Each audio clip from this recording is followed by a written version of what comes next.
नम जयतु शासनम बोले अहिंसा परमो धर्म की देवाय देव श्री महावीर भगवान की आचार्य गुरुदेव श्री विद्यासागर जी महाराज की आचार्य समय सागर जी महाराज की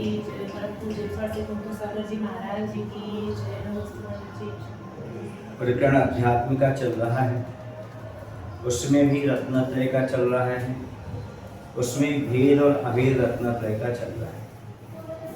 अभेद रत्नत्रय का अर्थ होता है वीतराग सम्यक दर्शन, जहाँ पर वीतरागता की बात आती है,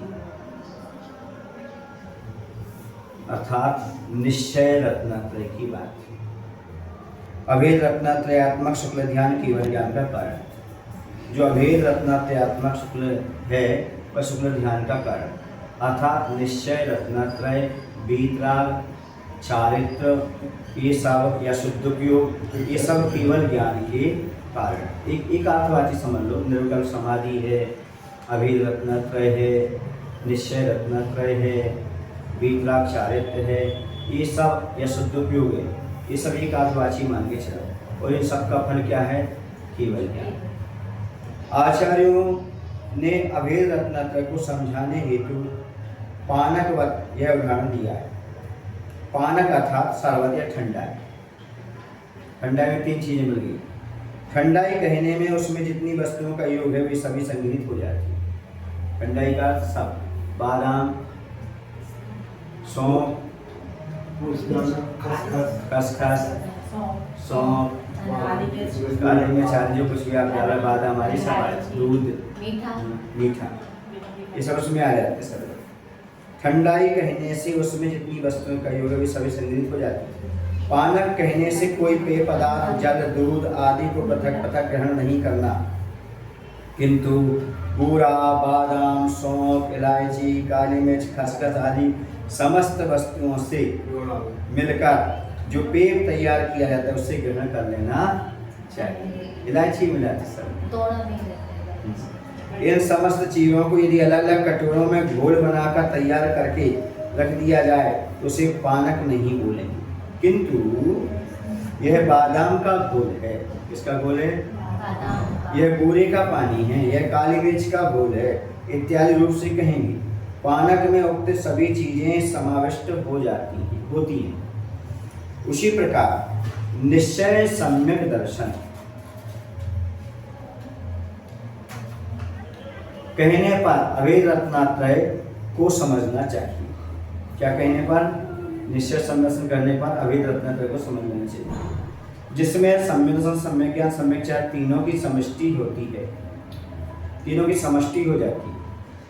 इसी प्रकार अभेद रत्नत्रय में यह सम्यक दर्शन है, यह सम्यक ज्ञान है, यह सम्यक चार है, इसका पृथक पृथक कथन नहीं होता। अभेद रत्नत्रयात्मक शुक्ल ध्यान केवल ज्ञान का कारण होता है।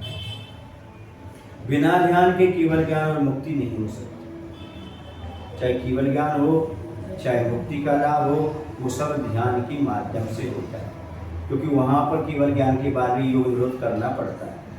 बिना ध्यान के कुछ नहीं होता। ऐसा नहीं कि अन्य जगह यहाँ बोला गया कि एक थे कोई महाराज, झाड़ू लगाते हुए उनको केवल ज्ञान की प्राप्ति होगी आदि आदि। ये सारी चीज़ें संभव नहीं है। समझ गए? क्या है? ध्यान अवस्था में ही केवल ज्ञान की और मुक्ति की प्राप्ति होती है। इसे ध्यान लगाना सीख लो। ध्यान भी धर्म ध्यान नहीं सभी। हाँ, वही जो यहाँ पर चर्चा की जा रही है अभी, तो प्रासंगिक अभेद रत्नत्रय का है। ऐसा अभेद रत्नत्रय द्वारा एक निर्विकल्प समाधि का अनुभव होता है। कोई ग्रामीण पुरुष तो कीचड़ सहित तालाब आदि का जल पी लेता है, किंतु नागरिक विवेकी पुरुष उस समय कतक फल निर्मली डालकर उसे निर्मल बनाकर पीता है। कोई गांव का आदमी हो, है ना, जो नहीं जानता, वो थोड़ा सा गंदा पानी पी, लेकिन जो समझदार विवेकी होगा, जो भी व्यक्ति होगा, वह क्या करेगा? उस समय फिटकरी डाल करके निर्मली या कतक माने, कतक फल माने वो निर्मली माने फिटकरी डाल करके निर्मल बनाकर पीता है।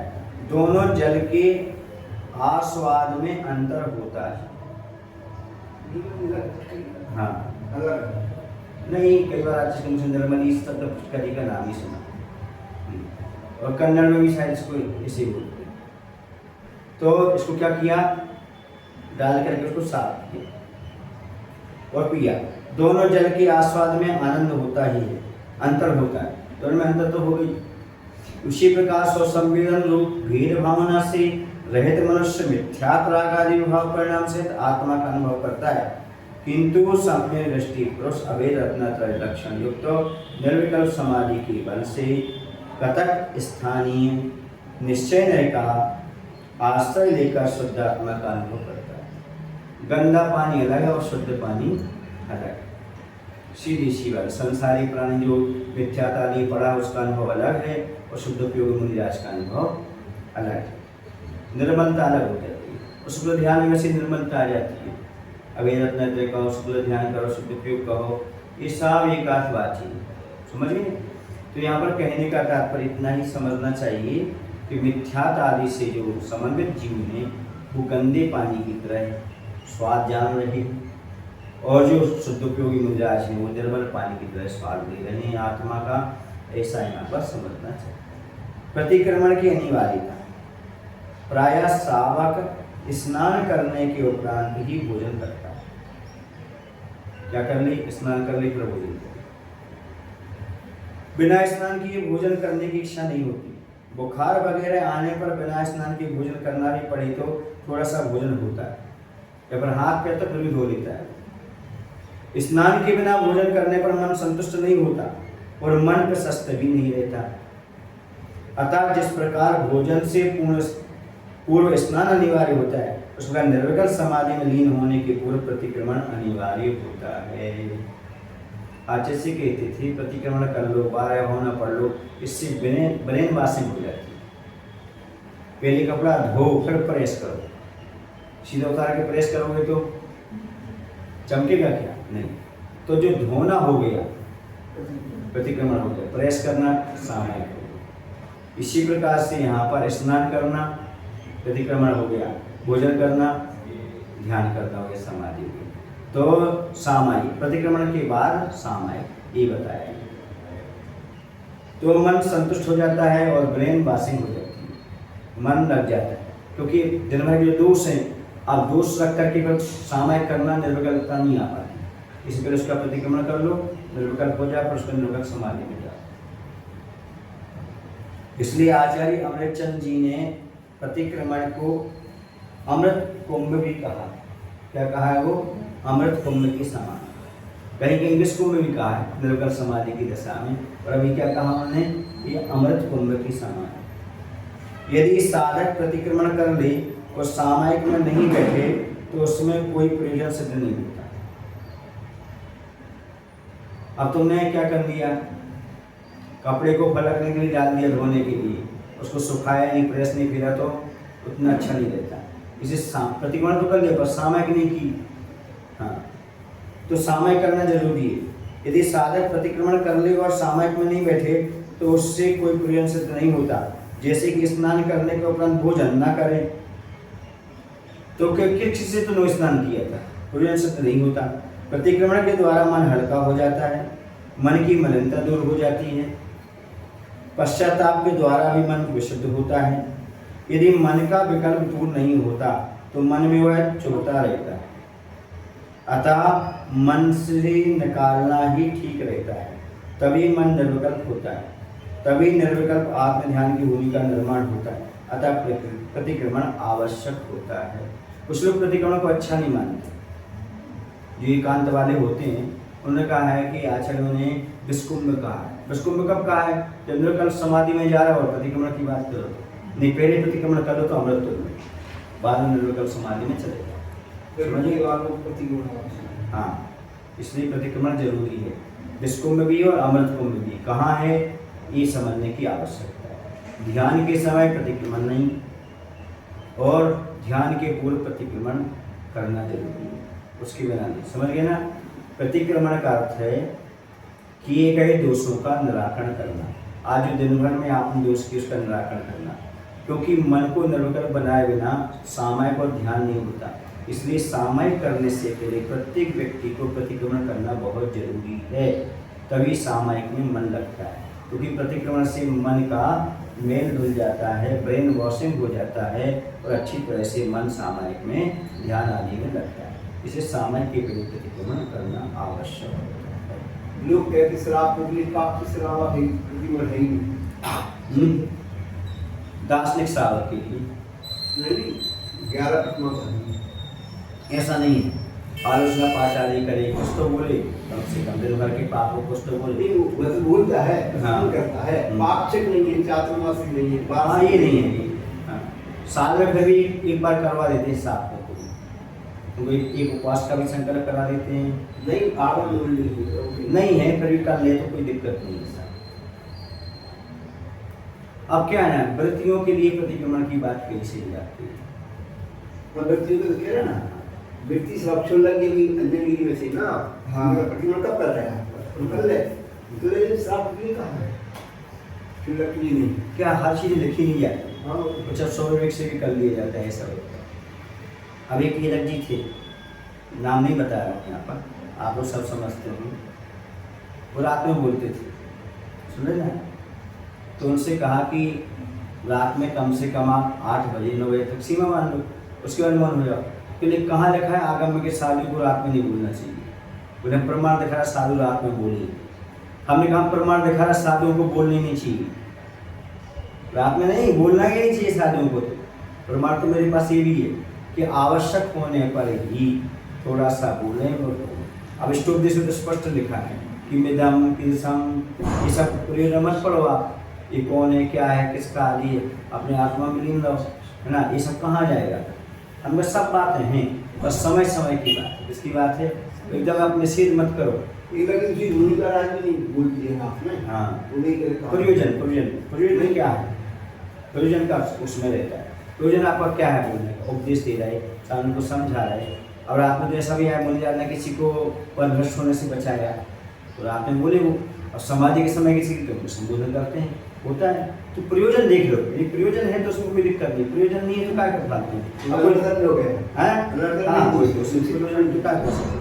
नहीं कहने की वजह से आपने कहा ना, उनका प्रतिक्रमण नहीं है। ऐसा तो ऐसा कहते कुछ लोग नहीं, कहाँ लिखा कि नहीं बोलना चाहिए? ऐसा नहीं है।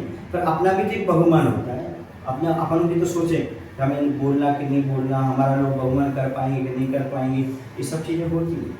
अब सारा आदमी आगम नहीं पड़ा, चाहे कोई भी उसको साधु मानता है, वो सीधी सी बात है ना? अब आगे चलते, प्रतिक्रमण की अनिवार्यता सिद्ध हो गई। प्रतिक्रमण अवश्य करना चाहिए, निर्विघ्न समाधि में जाना चाहिए। व्यवहार के बिना निश्चय असंभव।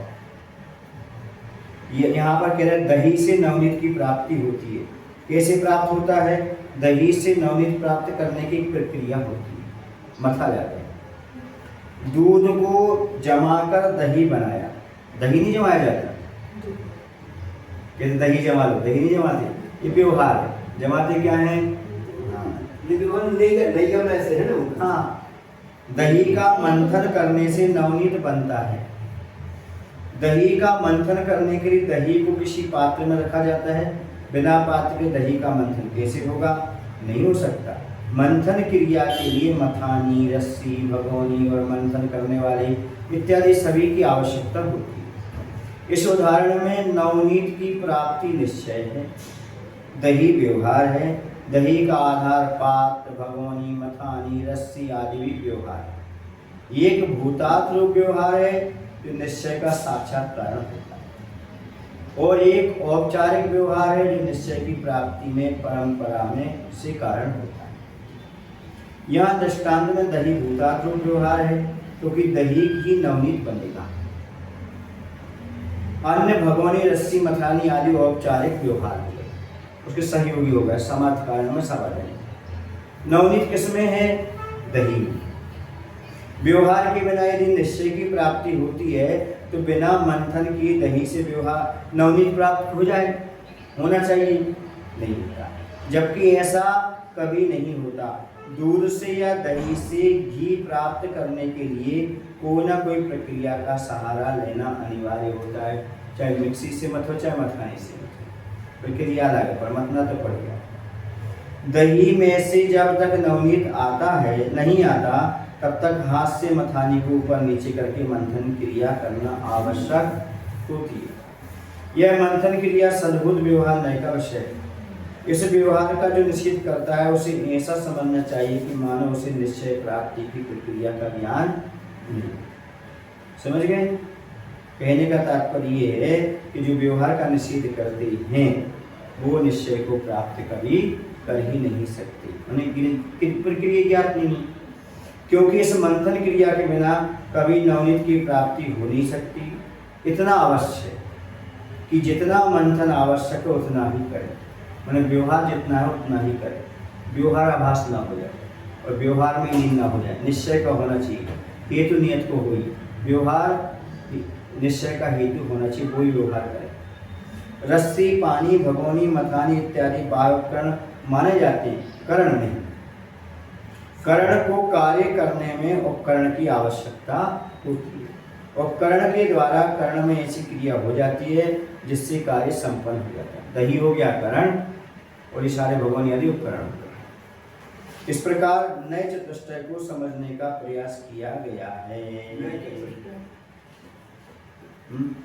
4 प्रकार के नए, समझ गए ना? सद्भुत असद्भुत व्यवहार है। इस प्रकार से नए को समझने की आवश्यकता है। जो नए को नहीं समझता वो गड़बड़ हो जाता है। सिर्फ व्यवहार के बिना क्या नहीं होता? हाँ, व्यवहार के बिना निश्चय संभव नहीं है। इसलिए जैसे फूल के बिना फल संभव नहीं है, साधन के बिना साध्य संभव नहीं है। समझ गए ना? पहली सीढ़ी पैर रखे बिना आगे चलना नहीं है, पहले कदम के आगे 1000 किलोमीटर पार नहीं कर सकती। उस प्रकार व्यवहार के बिना निश्चय प्राप्त नहीं हो सकता। इसी जो व्यवहार को ही मान रहे हैं, व्यवहार को जो गौण कर रहे हैं, व्यवहार को स्वीकार नहीं कर रहे, उन जीवों को यह समझने की आवश्यकता है कि व्यवहार के बिना कभी निश्चय की प्राप्ति नहीं होती। हाँ, लेकिन व्यवहार में रमने वाले को इतना ध्यान रखना है, व्यवहार में रमते हुए भी निश्चय की ओर ध्यान, लक्ष्य वही बना करके रखना है, क्योंकि ध्येय और लक्ष्य हमारा निश्चय है, व्यवहार में हम हैं, ये बात अलग है। अब शुद्ध उपयोग की महिमा अपरंपार, शुद्ध उपयोग की महिमा समझ गए?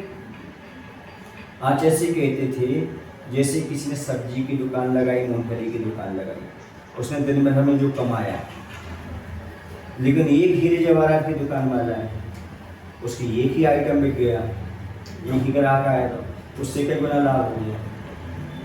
जितना दिन भर मूंगफली बेचने वाले, सब्जी बेचने वाले, ऐसे व्यवहार वाला दिन भर करता रहा, ध्यान सब कुछ करता रहा, उतना नहीं हुआ। एक निश्चय में घुसने वाला, अंदर जाने वाला, प्रवेश करने वाला, उतनी कर्म की निद्रा कर देता है। 16 वाणी स्वर्ण जिसे 16 बार तपाया जाता है, वो 16 वाणी का होता है। एक बार 2 बार जैसे तपता चला जाता है, वैसे वैसे 100 टन की पूरे स्वर्ण तैयार हो जाता है। 100 टन स्वर्ण, इसके पूर्व वह स्वर्ण नहीं कहलाता, ऐसा नहीं, सोना तो है उसके पहले, पर वो 16 वाणी का नहीं। एक तो वह पाषाण होता है जिसमें स्वर्ण तो नहीं रहता, और दूसरा वह पाषाण होता है जो स्वर्ण पाषाण कहा जाता है, जिसमें सोना भी रहता है। समझ गए? सोना उसमें रहता है, जिसमें से स्वर्ण की प्राप्ति होती है। 100 टन सोना वह होता है जिसमें 1% भी बट्टा नहीं होता, लेकिन स्वर्ण के आवरण बनाने के लिए बट्टा मिलाया जाता है।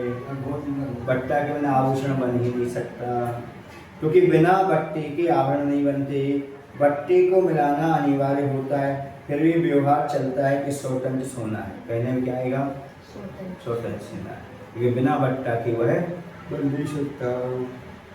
यहाँ प्रसंग में 100 टन सोना निश्चय नहीं, शुरू 100 टन सोना को निश्चय है, लेकिन उसमें आभूषण बना तो व्यवहार का बट्टा लगाना ही पड़ेगा। यह यूँ कहें कि निर्विकल्प समाधि अधिकरण है और उससे च्युत होना 14 कैरेट स्वर्ण की भांति है, लेकिन वह स्वर्ण नहीं, ऐसा भी तो नहीं कहा जा सकता है। हाँ, किसी धातु पर सोने का पानी चढ़ाया जाता है और उससे मोती या आभरण बनाए जाते हैं, तो वे सोने की नहीं कही जाती, सोने का पालिश वाले या सोने का पत्ता वाले। उसी प्रकार प्रारंभिक दशा में अर्थात सविकल्प दशा में समिति के समय सम्यक दर्शन के साथ स्वाध्याय, प्रतिक्रमण, प्रत्याख्यान, रत्नत्रय की साधना आदि के आश्रय से असंख्य निद्रा भले ही हो, लेकिन उस प्रवृत्ति के समय शुद्ध उपयोग नहीं होता। समझ गए?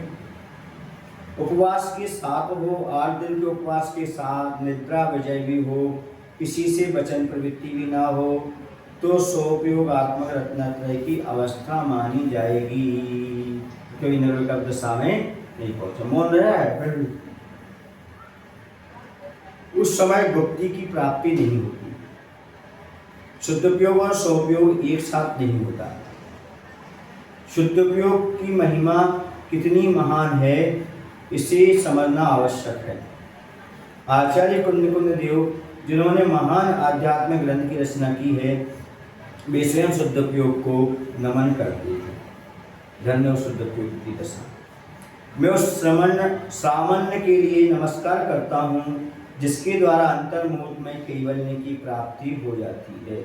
ऐसे शुद्धोपयोगी मुनिराज को हम नमस्कार करते हैं जिनके शुद्धोपयोग के बल पर अंतर्मुहूर्त में केवल ज्ञान की प्राप्ति हो जाती है। ऐसा कुंद महाराज कह रहे हैं।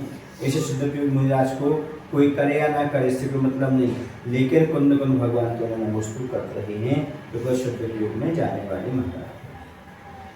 भले ही मैं उस सामान्यत्व के लिए नमस्कार करता हूँ जिसके द्वारा अंतर्मुहूर्त में कैवल्य की उपलब्धि हो जाती है। सविकल्प दशा में शुद्धोपयोग कभी नहीं हो सकता, विकल्प दशा में नहीं होगा। निर्विकल्प दशा में हो भी सकता और नहीं हो सकता, यानी प्रवृत्ति में नहीं होगा, निर्वृत्ति में हो भी जाए नहीं भी। इसलिए आचार्यों ने लिखा है कि निर्विकल्प दशा अर्थात द्रव्य सुख का आधार छोड़कर भाव सुख में लीन हो जाना चाहिए। एक सज्जन थे, आचार्य से बोले, आचार्य कुंद की गाथाओं में बिल्कुल प्रमाद नहीं झलकता। तो आचार्य ने कहा लिखी तो प्रमाद दशा में ही गई होंगी वो गाथा, निर्विकल्प दशा में तो लिखाई हो नहीं सकती। लेकिन ये तो कौन से स्थान में छठे में आना पर प्रमाद में तो आना ही पड़ा होगा, कभी लिखा जाता है इसके बिना तो नहीं। समझ आ रहा है आपको कि नहीं? हाँ, जब प्योर चांदी की आदि की प्रतिमा बनती है तो देखा काली पड़ जाती है, इसको लगा के देखी, इधर से कुछ मिला दिया जाए बटका। इस बार जो भी गौशाला में पुणे में पंचकड़ा हुआ ना, तो उसमें जो बाहुबली थी ना और राजकुमार चौधरी, उन्होंने उसमें कुछ मिलवाया प्योर चांदी के अंदर। वो कहते ये काली नहीं पड़ेगी, तो ये प्योर चांदी काली पड़ जाती है, उसको कुछ मिलाया ना जाए। समझ आ रहा आपको? इसलिए व्यवहार के बिना निर्विकल्प समाधि में जाना संभव नहीं, कहीं ना कहीं गड़बड़ी आ जाती है। इसलिए द्रव्य सुख नहीं, भाव सुख में जाना जरूरी है। कहाँ जाना जरूरी है? भाव सुख। भाव सुख समझ गए? और ये शास्त्र से पढ़ रहे हैं शब्द से, ये शब्द ज्ञान जो है द्रव्य सुख कह जाएगा। उसका जो भाव वासन होना, अंदर तत्व चिंतन होना, लीन होना, उसका अनुभव करना, वो कहलाएगा भाव सुख। इसलिए ये पुस्तक आदि का आलम्बन छोड़ेंगे तभी शुद्ध उपयोग होगा। शुद्ध उपयोग में आत्मा के अलावा और कोई विषय नहीं रहता है। शुद्ध उपयोग की दशा जहाँ मन वचन का कोई भेद ना रहा, कोई क्रिया भी नहीं रहती, मात्र अखंड रूप निज आत्मा का ही ध्यान। हाँ, ज्ञान ध्याता देह को ना, हाँ, कोई भी उस देह ध्याता, आत्मा ही ध्यान, आता ही देह, आत्मा ही ध्यान, उसमें कोई बीच में संबंध नहीं रहेगा, क्योंकि अध्यात्म संबंध कारक नहीं रहेगा। आत्मा के द्वारा आत्मा को ध्यान का विषय बनाना ही यहाँ पर मात्र रहेगा शुद्ध उपयोग की दशा। समझ गए ना? इस दशा में ही हाँ यही सब कुछ है। आज जैसे कहते खेल सको तो खेल लो, एक अनोखा खेल, स्वयं खिलाड़ी खिलौना, स्वयं मनो तुम खेल। स्वयं खिलौना, स्वयं खिलाड़ी, स्वयं खेल, ये अनोखा खेल है। कौन? आत्मा ही खिलौना, आत्मा ही खेल और आत्मा ही खिलाड़ी। ध्यान ध्याता ध्येय, मात्र आत्मा ही रहेगी और कुछ नहीं रहेगा। ये शुद्ध उपयोग की दशा, इसकी महिमा बहुत है। यदि अंतर्मुहूर्त शुद्ध उपयोग हुए तो केवल ज्ञान की प्राप्ति हो सकती है। समझ गए? आज जैसे उदाहरण देते थे अनुचकन का, एक पुद्गल की पर्याय में अनुचेतन आता है। ये साइकिल वाले होते थे ना, साइकिल के पीछे एक चाक लगाए रहते थे, अपना हंसिया पजवा लो, हाँ तुम्हारा क्या बोलते हैं चाकू पेन धार करवा लो आदि आदि। तो वो जब ऐसे घुमाते घुमाते ऐसे लगाते थे उसमें से अनुचेतन माने आपकी फुलिंग निकलती थी, बोले इतने क्षण के लिए शुद्ध उपयोग हो जाए बहुत बड़ी बात। पंचम में इतना भी आ गया तो असंख्यात गुणी, जितनी से उपयोग में जाओ ना उससे असंख्यात गुणी का वजह शुद्ध उपयोग में होती है। जितनी आमदनी मूंगफली आदि बेचने में दिन भर में नहीं होती उतनी एक ग्राहक आए तो हीरे की रत्न की कणिका बेच देने पर अंगूठी बेच की आमदनी हो जाती है। इस शुद्ध उपयोग की भावना हमेशा भाना चाहिए। आज जैसे कहते साधु वही है दिन में 3 बार शुद्ध उपयोग की भावना भाता है, समझ गए? तो उसी को मैं कहता हूँ कि सावक सच्चा वही है जो दिन में 3 बार साधु बनने की इच्छा करता है। संत साधु बन के विचिरूं वह घड़ी कब आएगी, चल पड़ूं मैं मोक्ष पथ पर वह घड़ी कब आएगी, ऐसा भाव करता है। कौन? साधु। सच्चा साधु दिन में 3 बार शुद्ध उपयोग की भावना भाई, और सच्चा सावक जो दिन में 3 बार मुनि बनने की इच्छा पैदा करे। ये भाव अपने आप में बहुत महत्वपूर्ण है। साधु को ध्यान में 3 बार शुद्ध उपयोग की भावना भाना चाहिए और गृहस्थ को 3 बार साधु बनने की भावना भाना चाहिए। अब गृहस्थ आज से जब भावना भाएगा तब तो आगे चल करके साधु बनेगा। विभाव भाव का पुण्य साथ में रहता है तभी जाकर कोई व्यक्ति साधु बन पाता है। साधु बनना कोई सही चीज नहीं होती और पंचम काल में साधु बनना कोई आसान चीज नहीं है, क्योंकि पहले तो सब कुछ दिखता था लेकिन आज कुछ भी दिखाई नहीं देता। फिर भी हमें वही मोक्ष मार्ग पर बढ़ना है, वही 28 मूल गुण हैं, वही सारी की सारी प्रक्रिया आज मोक्ष मार्ग में है। इसलिए प्रत्येक गृहस्थ के लिए दिन में 3 बार, पाटनी जी, प्रत्येक गृहस्थ को दिन में 3 बार क्या करना चाहिए? मुनि बनने की भावना भाना चाहिए। और प्रत्येक साधु के लिए दिन में 3 बार शुद्ध उपयोग की भावना भाना चाहिए। बोले महावीर भगवान की जय। आचार्य विद्यासागर जी महाराज की जय।